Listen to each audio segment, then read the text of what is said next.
শীত তো প্রায় চলেই গেল আর গরম কিন্তু চলেই এসছে। আর এই শীতের শেষে আজ সন্ধ্যায় কিন্তু আমাদের ঘরে বানানো হয়েছে কিছুটা পিঠে। কি কি পিঠে বানিয়েছি চলো এই ভিডিওটাতে তোমাদের সাথে শেয়ার করছি। আর এগুলা কিন্তু সমস্ত কিছু মাই করছে, আমি শুধু সাইডে থেকে একটু হেল্প করে দিচ্ছি। এখানে কিন্তু দু রকমের নারিকেল করা হচ্ছে।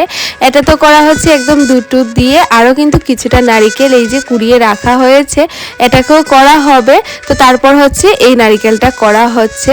তো বানানো হবে হচ্ছে দু রকমের পিঠে। ইচ্ছে ছিল 3-4 রকমেরই বানানোর, কিন্তু সেটা আর হয়ে উঠবে না। আর এই দুটো পিঠে কিন্তু আমাদের ঘরে সবাই খেতে ভালোবাসে, তাই এই দু রকমেরই বানানো হচ্ছে। আর আমরা দুজন না বেশি বানিয়ে উঠতে পারবো না সত্যি বলতে।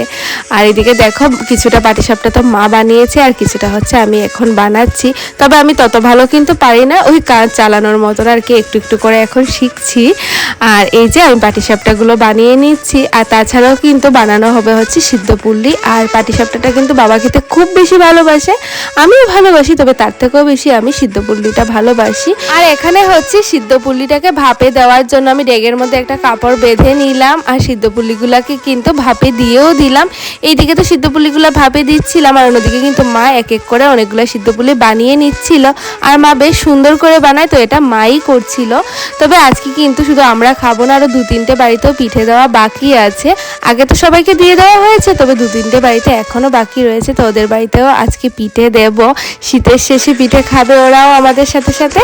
আর এইদিকে দেখো কিছুটা সিদ্ধ পুলি হওয়ার পর কিন্তু সেগুলোকে নামিয়ে নিলাম আর টিফিন বক্সে যাদের বাড়িতে বাড়িতে দেব সমস্ত কিছু রেডিও করে নিলাম। আর তারপর হচ্ছে বেরিয়ে পড়লাম এই পিঠেগুলি দেওয়ার জন্য।